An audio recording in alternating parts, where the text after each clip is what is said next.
திட்டமிட்டு செஞ்சிருக்கிறாங்க.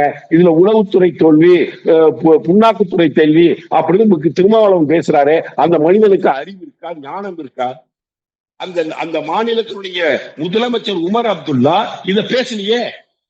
அவர் எதிர்கட்சி சார்ந்தவர் தானே. தேர்தல் அவர் பாரதிய ஜனதா கட்சியை கடுமையாக தாக்கி தேர்தல் கண்டவர் தானே. அவர் இந்தி கூட்டணியில இருந்தவர் தானே. அவர் இந்த குற்றச்சாட்டை சொல்லலையே. இங்க நீ திமுகவுக்கு சொம்பு அடிச்சுக்கிட்டு திமுகவின் சொம்பு தடையாக இருந்து கொண்டு திமுகவின் கொத்தடிமைகளாக உன் கட்சி தொண்டர்களை அடிமையாக்கி வைத்து விட்டு நீ திமுக காரர்களின் காலை குடித்து வாழ்ந்து கொண்டிருக்கிற உனக்கு காஷ்மீர் பள்ளத்தாக்கில் என்ன நடக்கும் தெரியுமா? ஒரு ஒரு ஒரு பெரிய இன்சிடென்ட் நடந்திருக்கு.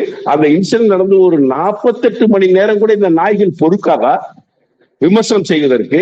எதையெல்லாம் வைத்து அரசியல் செய்வது? நாட்டின் பாதுகாப்பு பிரச்சனையில் கூட நீங்கள் அரசியல் செய்தீர்களா? அந்த தாக்குதல் நடத்தப்பட்ட அந்த இடத்தில் ஏன் மிலிட்டரி இல்லைன்னு கேட்கிறாங்க. மேஜர் மதன்குமார் சார் மிக தெளிவா அதுக்கு பதில் சொல்றாரு. அது மிலிட்டரி பாதுகாப்புக்கு உட்பட்ட பகுதி அல்ல, மாநில அரசின் காவல்துறையின் கட்டுப்பாட்டில் இருக்கக்கூடிய பகுதி.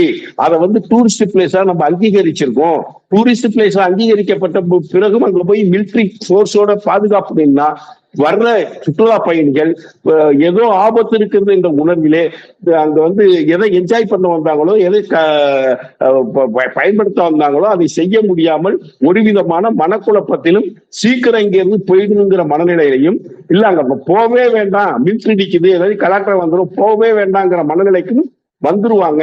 அப்படி என்பதற்காக காவல்துறையின் கட்டுப்பாட்டில், காஷ்மீர் காவல்துறையின் கட்டுப்பாட்டில் அந்த இடம் பாதுகாக்கப்பட்டு வந்திருக்கிறது. காஷ்மீர் மக்கள் இந்தியர்களாக வாழக்கூடாது, அவர்கள் இப்பொழுது இந்தியர்களாக வாழ துவங்கி விட்டார்கள். அதை தடுத்து நிறுத்தணுங்கிறது தான் இந்த ஐக்கிய தீவிரவாத கும்பல்களின் இன்னும் நோக்கம்.